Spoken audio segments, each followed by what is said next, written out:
Welcome to another episode of Stuck in My Mind podcast. I'm your host, WIZE, and my next guest is a fellow podcaster, an author, a business strategist, and a friend of the podcast.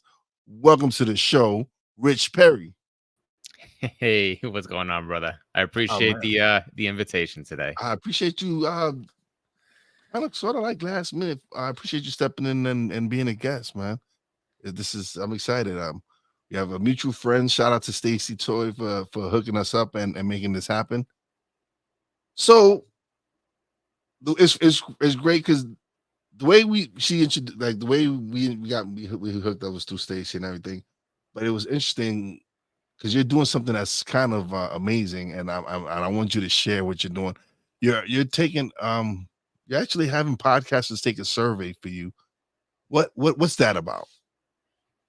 Yeah, so I'm currently writing a book with a colleague of mine. So the book is going to focus on marketing and communication strategies for small to medium-sized businesses, and we want to give research, data, graphs, things like that, visual aids to support the information that we're going to communicate. We've got tips for the reader and this and that, but we also want to have supplementary information and graphs and things like that from research that we've done.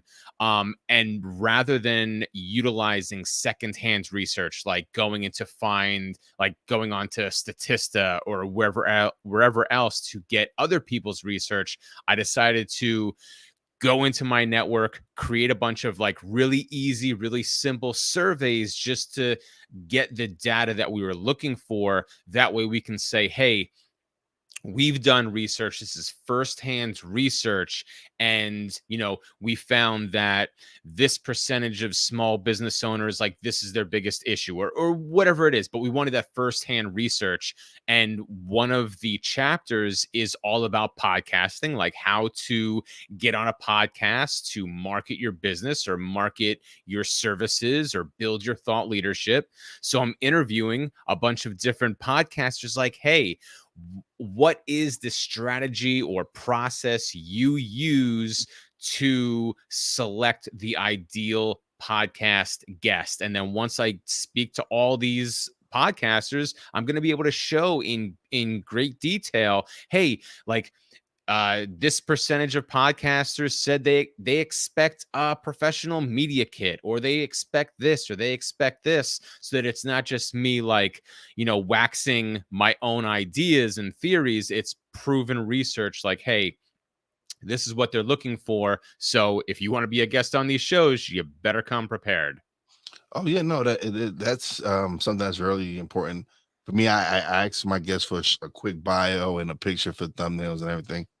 And so, yeah, that's something that it's beneficial for podcasters as well, because now we kind of sort of have an idea of, because when I first started, I didn't have a clue, right? I didn't know how to get guests, how to do any of this stuff. So I think with you doing this book and including podcasters, because podcasters are growing. Podcasts are right now are growing at a crazy rate. Mm-hmm. They say that with the last 3 years, it was been 3 point something million podcasts started. Mm-hmm. And everybody's like, oh, but it's saturated. But if you go look at the numbers, not all 3 million podcasts are going. That after 7 podcasts, a lot of them just burn out. Mm-hmm. So is this something this book, do you think this book might be able to help podcasters avoid that burnout in any way? I don't know that we're going to be touching on that specifically. Like I said, the book primarily is for teaching marketing and communication strategies for those small business owners. Now, are podcasters business owners? Yes. And will we communicate information that's going to help them possibly alleviate those issues that you're talking about? I think so, but maybe not necessarily in the manner that you were just talking about. However, I mean, if they're getting burned out because they're getting frustrated, no one's listening, or they don't have a big enough audience, or they're not reaching the right people, they're not connecting with the right guests, or strategic partnerships and things like that. If that's the source of their frustration, then I think that there's going to be some good tidbits in the book for those particular issues, um, to help those podcasters. Okay. This won't be your first book, actually. You have another book. What inspired you to co-author Bankroll Your Mind, and what key messages does that book convey? So when I first started, I focused more on mindset, empowerment coaching, things like that, because I'm a former therapist. So coming from the therapeutic world, like the whole life coaching, inspirational speaking, like motivational speaking, that really resonated with me. So that's kind of where I focused there.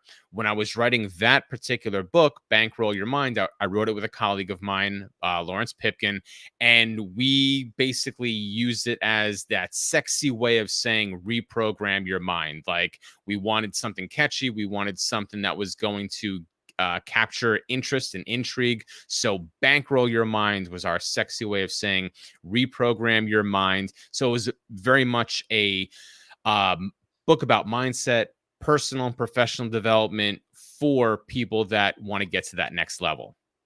Well, there's actually two people in the chat that I would actually like to connect you to. They're fellow podcasters. They're amazing content creators, and I would love for them to take your survey as well. I'll link you up. He's actually, this is my homeboy Drew Willingham. Uh, he has some great content. He has some great shows. He does a lot of sports content. Great dude. Definitely would love to link you guys up. He, Drew, the book isn't out yet. He's working on it now. The other book is out. Bankroll is out, but the one he's working on right now, I want to hook y'all up so y'all can actually connect, and then you can take that survey, which is very interesting. And then Jeff, also amazing content creator, has some great shows. So definitely want to connect you guys so y'all can link up, and maybe you can appear on their shows, and talk about the book, and talk about what you got going on. So those are two connections that I'm definitely gonna make happen. I appreciate that. And that's what we want to do with what we're doing with the book and everything else. Like, I want to get really good solid data that we can use and then share it with the people that are most interested to learn it. As I said, I don't want to be one of those people that, like, yes, I have expertise, and we all have expertise, but if we can support what it is that we're saying with relevant data, um it's just going to go a long way. So I appreciate any connection and any of your friends, colleagues, peers that want to take the survey and help share their own insights and experience. That's only going to make our product better. That would then make a better product for the reader who wants to learn this stuff. Yeah, awesome, awesome. So in the so this is the podcast. This podcast is really about self development and everything else. So in the realm of personal development, what principles have had the most significant impact on your career? Principles, you said? Yes.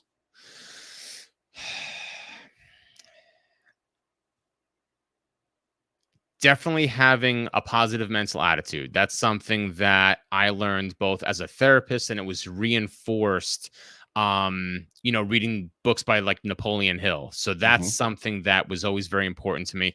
Also, operating with integrity. And that goes with everything that I do, whether it's personal development, whether it's acting with integrity with my own actions, how I relate to people and treat people, in business dealings, when we're going out into the community for community outreach. Like, are we acting with integrity? And being authentic, and being real with people and connecting with them on a one-to-one basis. So those are two of the things that I would say are most important to me, um, that I hold as dear principles. Okay. So as an entrepreneur, what challenges have you encountered, and what have you done to like overcome them? So in the beginning, I would definitely say there was a lot of imposter syndrome because, I went to school. The first time I went to school, undergrad is what I meant to say. Undergrad, I studied psychology. I wanted to be a therapist. But then I had that career shift. I wanted to get into like I said, life coaching, motivational speaking, things like that. But I never took a business course because I only took psychology courses in school. I took some media courses, things like that, but not really anything that prepared me in the business world. So there was a lot of imposter syndrome. Also, because I think as an undergrad, I didn't take advantage of certain opportunities like getting internships and getting out into the professional circuit in our local area. So when I was starting out, I had to learn all those things on my own. I had to learn how to like really effectively network. I had to learn how to present myself accordingly, how to present myself as a professional and be taken seriously. So those were some of the challenges that I faced in the beginning. Also, learning how to use social media and how to use it effectively for professional purposes. Um, I ended up learning so much about LinkedIn that now I teach courses on LinkedIn because I remember what it was like when I first signed up and I was like, what is going on? What is this platform? I don't know what to do. And no one was there to tell me how to do it, how to use it. So, And that's to me, that's a platform a lot of people that's really underrated. Not a lot of people use it, and or don't know how to use it the proper way. right. The one thing I love a lot of things about LinkedIn. One of the things that I love about LinkedIn is it really allows you to present yourself in a great way that people are going to see a much more well-rounded person. And what I mean is when they go to your profile, you have such uh a robust area to talk about your work experience. You can, and I just made a video about this earlier today. In your work experience, you can do things like put links to videos, podcast episodes, interviews. If you're a blogger, you can put your writing up there. Any presentations or projects that you've worked on. So when people go to your LinkedIn profile, it's not just a static resume. It's not just a piece of paper where I'm looking at words. It's an interactive environment where I can go to your profile. Oh, this person made a video. Let me click this video and I'll watch it. Oh, this person made a presentation on, I don't know, whatever. Let me go and watch their presentation or look through their slide deck. Or, oh, this person was interviewed on some of my favorite podcasts. Oh, I didn't know that about this person, but now I can listen to those old podcast episodes right there. I don't have to navigate away to their website. I don't have to navigate away to a YouTube or to a Facebook or to an Instagram or something like that. All that information, all that content can be put right there on your LinkedIn profile so that when I'm going to someone's page, I can be wowed by who they are, their experience, their expertise, more so than just written text on a page, and it's a trusted social media platform. So it's just a wonderful opportunity for professionals from all walks of life to present themselves in this amazing way for the potential viewer when they stumble upon their page. Okay. So so how do you approach building brand authority, and what strategies do you recommend for entrepreneurs? And it's crazy because in a way it work yes, it's good for small business, but independent podcasters like myself should learn these strategies as well. Mhm. Sure. So I would say one of the first things that you want to do is like find out take a good look at you yourself. Okay, whatever you are, you're an entrepreneur, you're a coach, you're a speaker, you're a small business owner, however you define yourself. Okay, and then I would encourage you to look within and find out like what brand authority means to you, because it could be different for other people. I mean, the established way is your being seen and viewed and recognized your brand as an authority figure, but it's going to mean a little bit different for a different person. Okay, if you're someone like you're a coach or you're a speaker or podcaster, an author, or like a service provider, will lump all those things into like service providers. One of the best ways that you can do that is start sharing your expertise with other people. And that could take multiple forms. Okay. It could take video, it could take audio, it could take the written word. If you're someone who's maybe intimidated by being on video like this, hey, then use the written word and start a blog, start sharing some tips. Start thinking about the frequently asked questions that you get asked all the time by your newest client or a potential client, or maybe even like a veteran a client or a customer. Start answering those questions and demonstrating your expertise. Okay. Start helping people, help them to solve their itty bitty problems. That way, you're building that trust and they're starting to see you as that authority figure.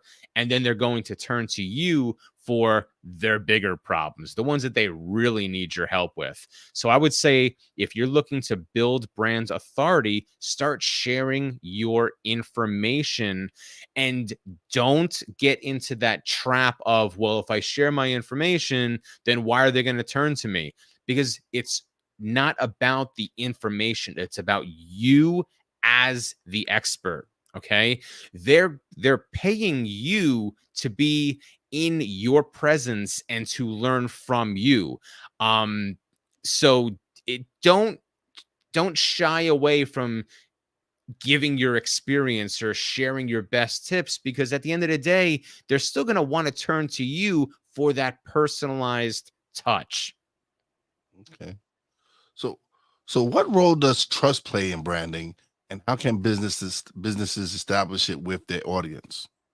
it it plays a big role. I mean, no matter what service, product, widget, whatever, like if you're a consumer, and we all are consumers, who are the people and brands, the companies that we buy from? It's those that we know, like, and trust. We have to trust that the product is good, or the service is real, or that it's actually going to be helpful, or that it's actually going to solve a problem, or that it's actually going to make our life better. We have to trust that we're turning to them, we're giving them our hard earned dollars, and we need that trust that it's going to work, that it's going to help us, as I said, alleviate that problem, solve that problem, or make quality of life better. So we need that trust. And that's also, like I said before, that's where integrity comes in. It's the company or the brand has to operate with integrity and maintain good practices and things like that, because otherwise the consumer is going to see right through it. You can be saying all the niceties and you can try and present yourself as this wholesome company, but a smart person is going to see through it, and they're not going to trust you if they think that you're just trying to pull the wool over their eyes. Okay. So, can you share a few tips to help optimize a marketing strategy to reach a target audience effectively? So I'd like to preface this by saying that an ideal marketing strategy is going to look a little bit different um for each person. Okay. But I mean, ultimately, like I was saying, like, you're going to want to make sure that your core message. Okay, what is it that you do? What is the product that you have or the service that you have? Then you're also going to want to know where your ideal audience is, your potential customer, your ideal audience, um, and start sharing that message on those particular channels to reach those particular people. Some people, their audience is on a Facebook.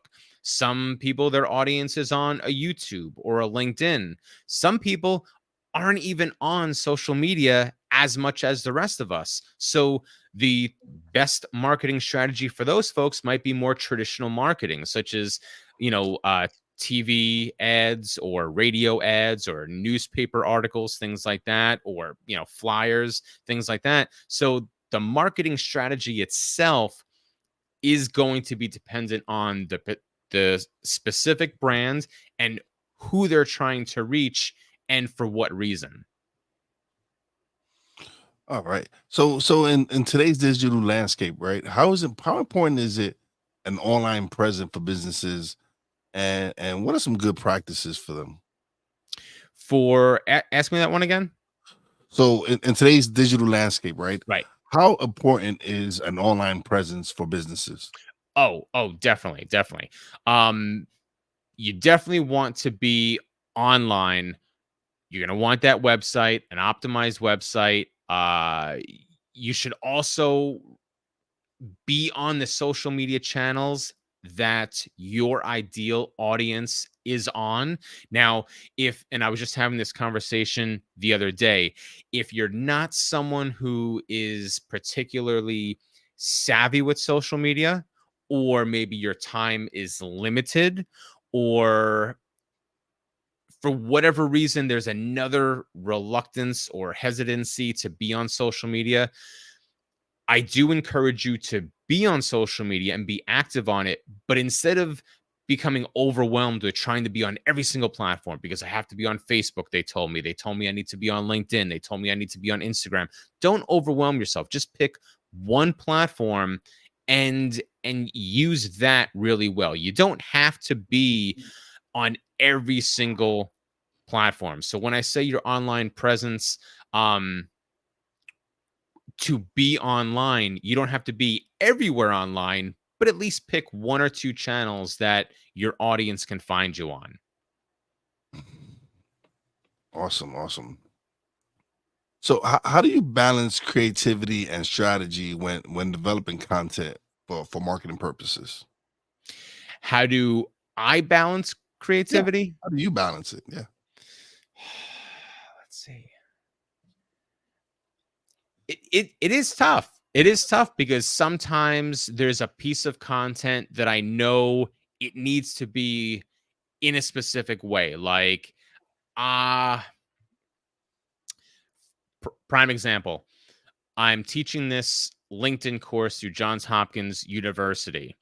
Um, and while I do long form pieces of content like blog articles, things like that on LinkedIn and on my website, I really wanted to do a series that was very quick, very to the point.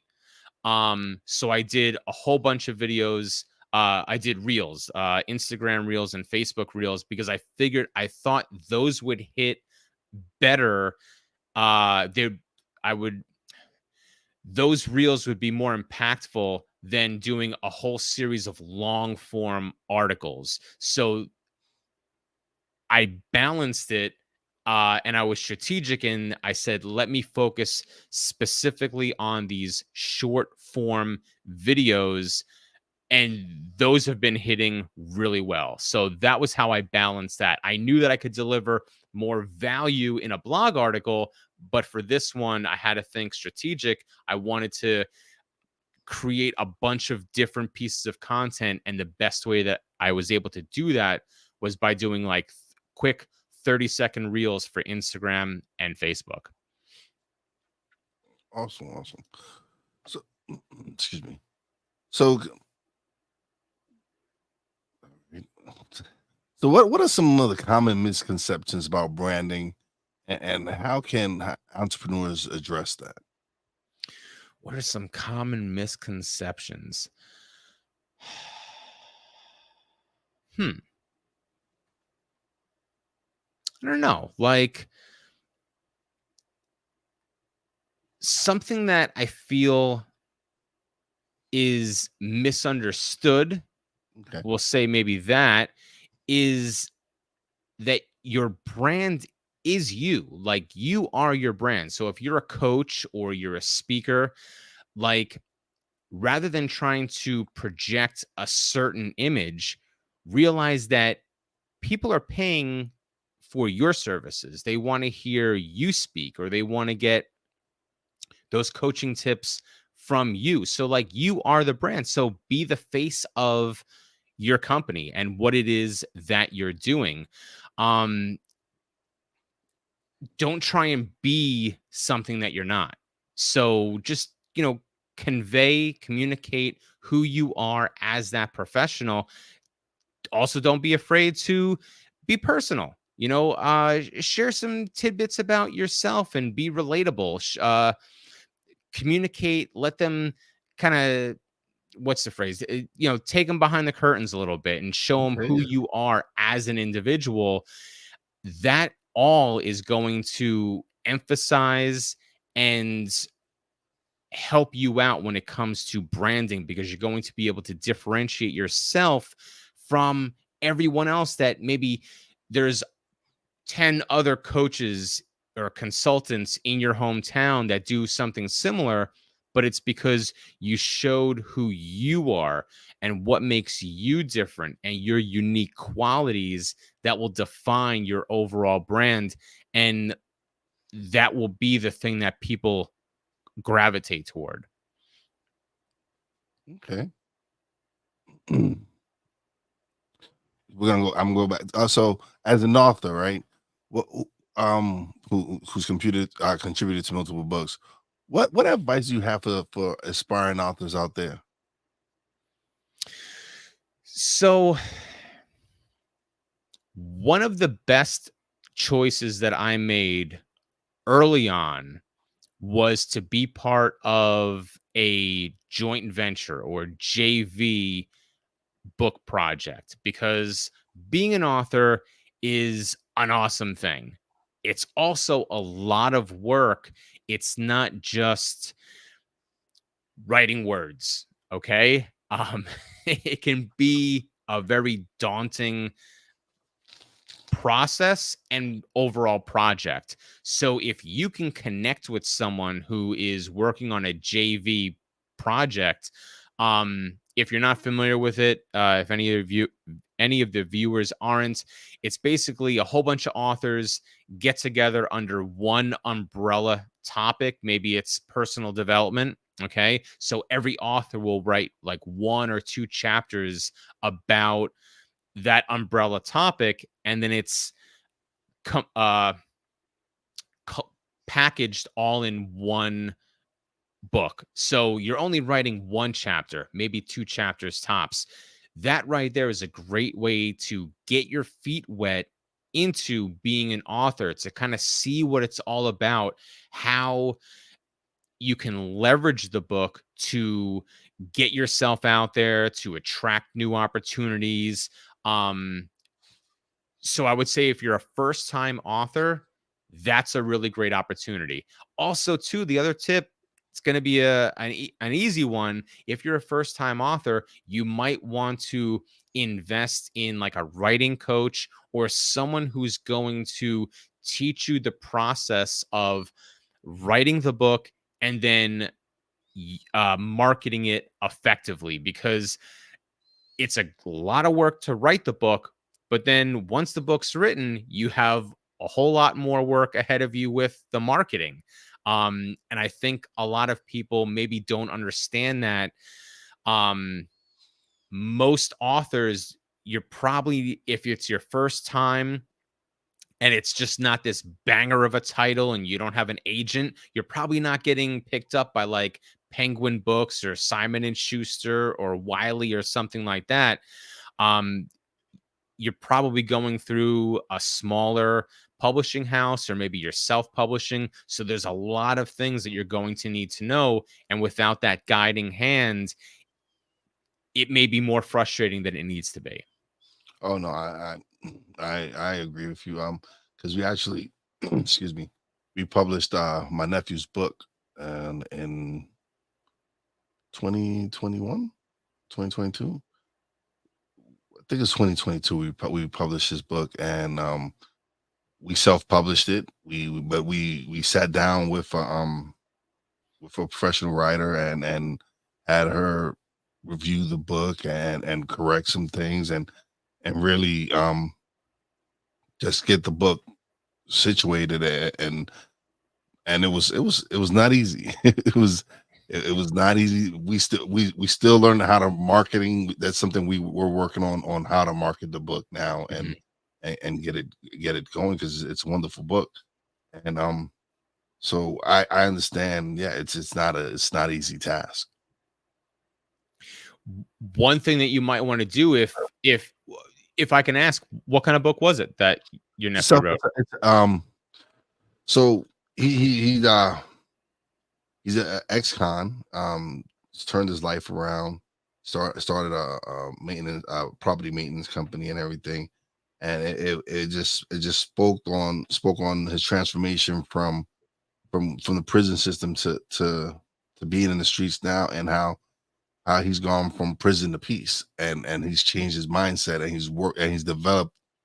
he's helped work on himself and develop himself, and want to change his mindset, change his environment, surround himself with like-minded people, just with people that are trying, just surround himself with people that are where he wants to be. Mm, And so he's really changed his life around. He went from doing almost 10 years in prison to coming out now, and really focusing on raising his son, building a business, helping me build Real Wise Productions, and helping me grow the podcast, and we have a show that we do as well. It, it was just when he really when we started reconnecting, because he's my like, we had been apart for many years. We had grown apart and everything, and we reconnected, and we've really connected. Like, he's my nephew, yes, but he's more like my brother, because mhm. me and him are close in age. He's a couple of years older than me, and so he's more like my brother. So when we reconnected, and we saw that we were on the same page, that we wanted to improve, we wanted more for ourselves, and for our kids and our future. It was just like, okay, this is what we're gonna do. So we worked on his book. We worked on my podcast, on growing and developing my podcast. Because I wasn't in media. I was not in media. I'm a table games deal. I was a table games dealer by trade. Mhm. And so when I saw him doing his YouTube channel, and I had wanted to start a podcast, and I saw him do it, I was like, okay, if he can do it, I can do this. Mhm. And it turns out that I'm pretty good at it.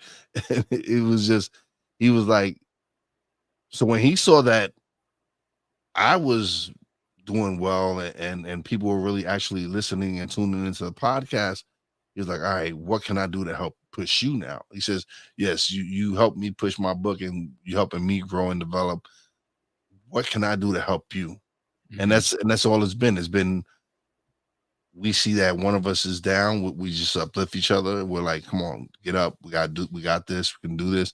And and last year was, oh, man, last year, as far as the podcast and everything goes, it was probably one of my best, the best year I had. Awesome. Uh, Personally, we had some things. My mom is battling dementia, and struggling with that, and so personally, it was a rough year. But we had each other's back. We help lift each other regardless of what we're going through. We stay constantly pushing each other. and it shows with how the YouTube channel is growing, how Hmm. the viewership is growing, and it's because we work hard and we have each other's back. We stay uh, motivating each other, pushing each other, and then it's the networking, it's the connections, Hmm. it's the Stacy Toys, it's the Jeffrey Villas, it's everyone that we're connecting with that we see what they're doing, and we're like, all right, let's grind. If we see our friends are capable of doing some great things, why can't we do it? Hmm. And then we have wonderful friends that inspire. They see that we work hard and they encourage us. They show us if they see that we need help with something, they're more than willing to reach out and be like, hey, I seen that you're struggling with something. Maybe if you do this and do that, it might work. Hmm. And so to have that have those relationships, it's been a blessing. Right on. Definitely. Um, if I may, one tip that I would have for uh helping him market the book would be, is he currently like reaching out to different organizations that would find value in his message? I'm thinking, like, just off the top, I'm thinking like youth oriented programs, or maybe like second chance organizations. We've um reached we probably we can do a better job at reaching out to these organizations. We probably reached out to one or two organizations. Like mhm. we reached out to a couple of places that help deliver these books to the prison system. Okay, And okay. and so yes, but I know we can do more. And there's other organizations we should reach out to and definitely get the book in their hands. But it's us really sitting down and looking up these these organizations and reaching out to them and getting the books to them. Right. Um, Also, too, if he is a speaker or is comfortable speaking, I know you said he's got a YouTube channel, things like that. Those particular organizations could be very interested in having him come to their group and speak, to deliver that passionate address to their membership, or the youth, or things like that. Not even necessarily trying to get them to buy the books or whatever, but presenting him as a speaker with a message who wrote a book. That would be one way of helping to get the books in the hands of the right people, and you're able to address, 50 teenagers at once, or a group of 100 people who are interested in this particular topic, because it sounds very inspirational. um I would really suggest reaching out to different organizations within the community and surrounding areas that focus and that could have an interest in hearing him speak, and then putting together that, maybe, 30-minute presentation or whatever. And then at the end of the presentation, you can say, "Oh, by the way, I also wrote this book." You know what I'm saying? That's a really great way to make a bigger impact with by marketing the book, by actually marketing yourself as a speaker to give that presentation, so you're uh getting their taste buds going for the information that you're going to give them in only that 30-second, in that 30-minute presentation. And then when they want to learn more, they want the full story, go to the back of the room and you can buy the book for 19.99 or whatever it is. You know what I'm saying? So Yeah. that might be something to consider for the future. Well, thank you. Thank you for those tips, man. I greatly appreciate it. Yeah, and it's interesting that a lot of people. So if you're writing a book like a fantasy novel or something along those lines, like, maybe this advice doesn't hit, okay? But if it's something about professional development, or personal development, self-help, motivation, leadership development, inspiration, things like that. Those are the kind of authors that many times double as speakers because people want to hear what you have to say. Maybe they don't necessarily want to invest the time in reading the book right now, but they're more than willing to go to your presentation, or because they're a member of, this chamber of commerce or this Rotary Club or whatever, this, community organization. A lot of times those community organizations bring in speakers to address their membership, to provide value. So you're not necessarily presenting yourself as an author. You're probably going to start pitching yourself, or your nephew pitch himself as a speaker, or just someone that has this inspirational story.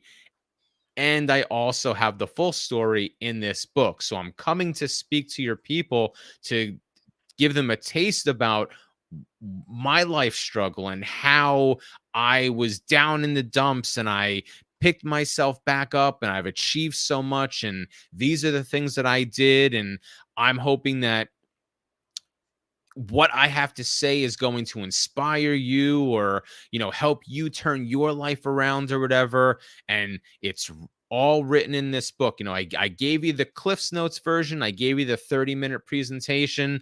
But if you want to learn the full story and how I changed my life around, there's a book at the back of the room. And as I was saying, a lot of times authors that write books in that kind of space double as speakers, and that's how they get people to hear about the book, is because they actually speak on it, and then the person follows up to actually buy the book. Yeah, awesome. Once again, thank you for that tip, man. I Yeah. really appreciate it, man. and later on, I mean, if you want to have a conversation at a different time or whatever, the three of us can hop on a horn, because that's what we did, Lawrence and I, when we wrote Bankroll Your Mind. Is like, yeah, we're trying to talk about the book, but what's a great way to get yourself in front of people is to speak on it, and to, book a seminar or get yourself signed up to present at a conference or things like that. So that might be one really cool marketing strategy. Instead of pitching yourself as the author, you're pitching yourself as a speaker who's going to deliver that inspiring message. And I wrote the book that tells my whole story that you can read. Awesome, man. Thank you. So, um, so how do you maintain a growth mindset in this ever evolving field of marketing and communication? So, constantly learning, whether I just finished my MBA, so that was like a lot of learning for 2 years straight, like just locking myself away and not going out and not doing the things that we like to do, um but knowing that this is going to make me a better person. um Going to events like you and I were talking about, how you and I connected, like Podfest, right? Mhm. It's a conference full of experts in this field or this industry, or this particular niche, and they're going to give those presentations, and we go to learn. You can't see it, but to my left and behind me are my bookshelves. I also have my audiobooks and things like that. So it's constantly learning um from other people, because that's the only way that I'm going to be better, both as an individual but also better as a service provider, to stay on top of these things. I'm really looking forward to Podfest in a couple of days, because I know that it's going to be a great opportunity to learn. And when I get back, I'm going to maintain those connections and see who's got the newest podcast episode or blog article or follow-up information, that I can continue to learn from. That's something that was ingrained in me at a young age, is just constantly be learning, read a book, watch an educational series or something like that. Like, and I learned it at such a young age that it's stayed with me all these years. And I know you were going to ask a follow-up question, right? No, it's actually my bookshelf is right next to me, and I have Oh, all my books here as well. And then behind me, I have the if you see the little squares, those are all inspirational quotes nice. that I have behind me. And it's like you said, it's constantly learning. It's me. I'm purchasing new books all the time. I'm taking courses all the time. I'm speaking to these I'm learning so much from the podcast itself. And that was one thing when I first started. I was like, I thought I was being so selfish because I was enjoying the podcast so much. See, this is here where we talked about earlier about technical difficulties. It just happens. But yeah, I'm still here. I'm still talking. But you learn so much from everything that's going on, and like being able to sit down with all these people and have these great conversations. It's been a blessing. It's been me continuously learning and growing. Like I didn't know anything about podcasting. I Mhm. didn't know what that's not working. Oh, there you go. Here I'm back. You're back. I didn't so it was me. I didn't know when I first started, I didn't know anything about podcasting. I didn't know descriptions, SEOs, any of that. It was me diving in to learn and just take YouTube was my best friend. Like took, I went to YouTube University to learn a lot of Mhm. stuff. And then of course I took courses and I just felt that at one point I felt like I was being very selfish, right? Because I was enjoying doing the podcast so much. And one of my guests pointed out was there's nothing selfish about you wanting to grow and develop. And the fact that Mhm. you're sharing it with your audience, it's a win-win. You get to learn, your audience gets to learn. So there's nothing selfish about that.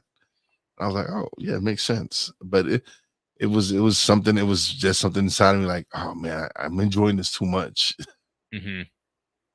Absolutely. And that is one of the coolest things about having an interview based podcast, is that while you're hosting the show and you've got this platform for your viewership because you want to add value to your viewership, you're also learning at the exact same time, like you said, and you have that opportunity to have that one-on-one conversation with this particular expert or this particular authority or this particular um whatever credible source that otherwise you might not have had the opportunity to pick that person's brain for 30 minutes unanswered or 60 minutes unanswered. I mean, time is valuable and we all need to be mindful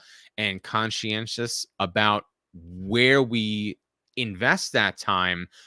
But as that podcaster, like you say, you have that unfiltered, unchallenged time period with that particular expert, diving into their brain and life experience, getting to learn for 30 minutes everything you wanted to ask that person. Like, oh man, for me, one of my favorite interviews because I'm a when The Secret came out, I was a big fan of the documentary and the book and everything. And so when I started podcasting, like 2 years into the podcast, I get a message, and it's from this company, this PR company, and they're like, Bob Doyle would like to be a guest on your show. And I'm like, are you kidding me? Like I'm a big Secret guy. I love The Secret. I've read the Mhm, book numerous times and saw the to have Bob Doyle on my show was an honor. I was like a big fanboy because, like I said, mhm, I followed The Secret. I read it. I saw the documentary, and for him to really have his people reach out to me and say, "Hey, he would like to be a guest on your show," it was a big thing for me Sure. because I'm like, man, I would have never like. I'm a kid from Brooklyn. I don't know celebrities like that. When my wife introduced me to The Secret and to self development and all that, I, I I gravitated to some certain people that I enjoyed their content. I enjoyed what they were talking about, and so when he reached out and they were like, he would love to be a guest, I was like, oh hell yeah! Like, like, oh when can we do this? Like, it couldn't happen fast enough for me. Very humbling, Oh, it was, and it at the was, same time, super exciting, right? yeah. It was like Bob Doyle wants to be on my podcast. Y'all sure y'all Right. got the right podcast? Like, That's but awesome. no, it was an amazing experience, man. It was something I'm gonna cherish for the rest of my life because, like I said, it was someone that I admired and I followed his content and even within the last few years, I was checking out his YouTube, his Facebook channel and all this stuff and and then to have him come and appear on my show, it was like. But this is before I even went live. It was like I started. It's crazy because I started strictly audio, Hmm. Hmm. right? And for the first year, I was just nothing but audio, audio, audio. But I was using StreamYard to record the episode. I was using StreamYard to record the audio. I Hmm. wasn't doing no video whatsoever. And a couple came on, and they were branding strategists and all that, and they were like, "So you don't do video?" And I'm like, "No, I'm not ready." And they're like, "Okay, so you don't do video?" I'm like, no, I'm not there yet. I'm not quite ready. So the third time they asked me a question, I said, you know what? Yes, I do video, and I recorded. And from that episode, I've been recording video. Now I go live, but it was. I understood why they kept asking me that question Hmm. because like I'm already using the platform. Now this is just more content for you to use. Like Sure. I'm like it was more like yes, it's great. You have the audio, fine. But now you have the video content. Now you have Sure. more content that you can create reels. You can create shorts. You can have these are now other now just you're not just focusing on now you don't just have to use headliner to create audiograms. You actually have the video to the episode. So it made sense to me. It was like and the fact that I was like, oh, I'm not ready. It's not perfect yet. It's never gonna be perfect. Right. It's like the longer you wait, it's never gonna be perfect. So it was just me. You know what?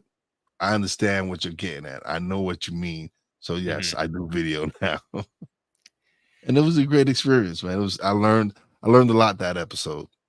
Very cool. And sometimes it's like a baptism by fire, and there might have been that resistance or reluctance to do so, but they asked you again, and then you said, "Yeah, let's do this." Um, and I'm sure you can also appreciate there's a lot big of a difference between um pre-recorded episode, whether it's video or audio, or going live, because when you're going live, like, you had to think quick on your feet when, like, 5 minutes ago when the video turned off. Mhm. Had you not been resourceful enough or faced other challenges in your career and experience, that could have went down a much different path. But you kept your cool. You continued to talk with me. I obviously you were troubleshooting back there. um a less resourceful or more green podcaster might not have overcome that challenge as easily as you did. So maybe it's just as well that you got you sharpen the darts, just pre-recorded in the beginning, and now you're like, yeah, now I'm ready to do the live bit, and if a challenge comes, I'll face it when it gets here.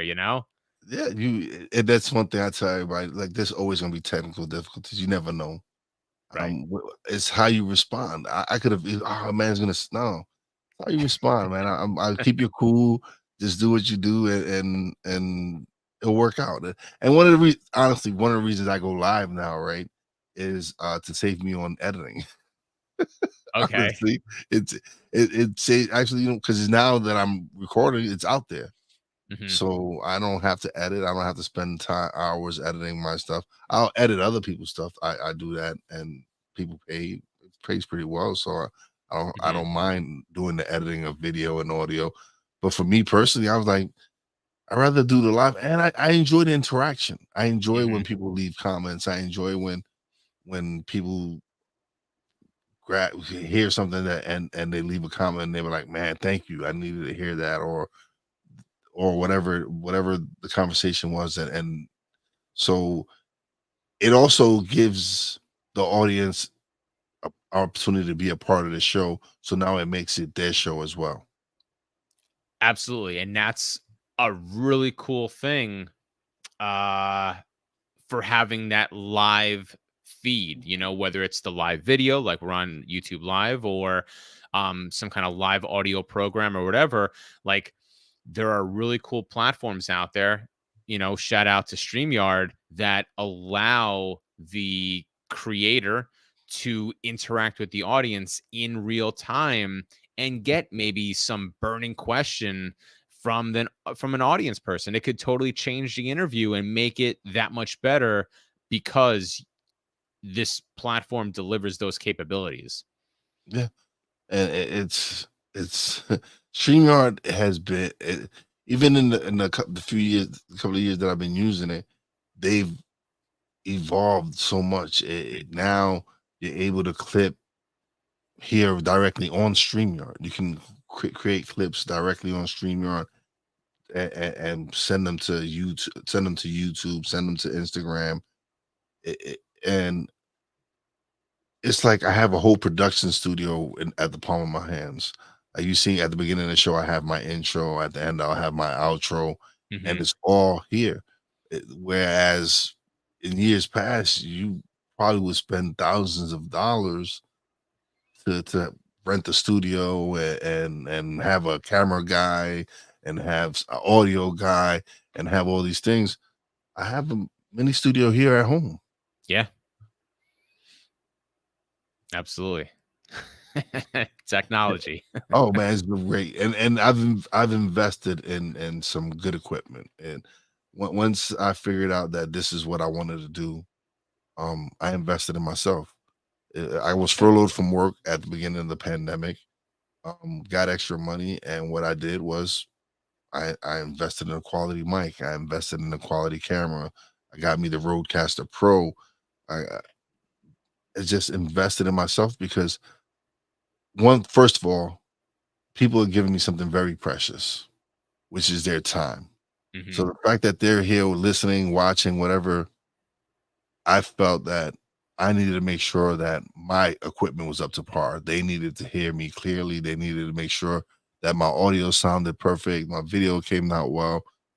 It was something that me personally, it was just, listen, this is time. This is something they're never going to get back. I need to make sure that I am doing right by them. Very good. But this has been great, man. Hours, hour already. This is when you have some great conversations, time just flies, man. I agree. I agree. Yeah, man, I really appreciate the conversation. Thank you. Oh no, I appreciate you being on the show. Now you get the solo screen and you get to plug away, let people know where they can find you, where they can find the book. If you want to share well, yeah, I'll share. Well, yeah, I got a couple of podcasters watching, so if you want to share the link for them to take the survey, if you want, Yeah, we'll do absolutely. that. Like we were saying in the beginning, doing some market research for our book. So if you're a podcaster, I have a survey for you.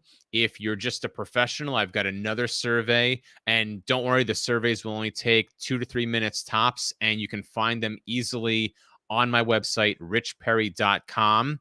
Go into the upper tab, the menu area, look for market research, and then you can find the surveys there. Like I said, it'll take 2 or 3 minutes. Love to hear your insights, love to hear your experience. The information that you provide will help us make a much better book for the reader. And once the book's ready, you can find that on richperry.com as well. And I look forward to connecting with everyone on social media at Coach Rich Perry across all social channels. And I really appreciate the time here. Thank you so much for letting me speak with your audience and for our great conversation. Thank you, man. Like I said, this was the last minute. We worked on this. We got you to sign up for it last week. But thank you, man. I greatly appreciate you coming on and sharing your time with us and sharing this wonderful conversation, man. I appreciate it. I really do. This is something I truly do love. I love podcasting. I love being able to connect with people and since since we're neighbors, we're not that far apart, man. Hopefully we can really build a relationship and take this step further, because I really do want to truly connect with more people in the community, and shout out to Stacy for making this happen and connecting us. Definitely, we are neighbors, and we'll definitely make that happen in person. Oh, definitely, we're definitely gonna make that happen. But don't leave just yet. Let me close out the show. We'll chat a little bit off screen. But thank you so much. I greatly appreciate you being on the show. Thank you. I appreciate it. All right, man. As always, thank you to everybody who tuned in. D Willie, appreciate you, brother, for coming by and leaving comments. Shout out to Jeff Ravilla. Thank you for coming through. Marcus Casman, I know that was you, Facebook user. I appreciate you for leaving a comment. As always, shout out to my Real Wise fam, Bobby J, Brandy J. Love you guys. Big shout out to the boss lady. Appreciate and love you. Shout out again to Stacy Toy for making this happen. We need to get you back on the show soon. Love you and appreciate you. And as always, a big shout out to all the essential workers out there. God bless y'all. Be safe. You know how your boy Wise does it. Peace out.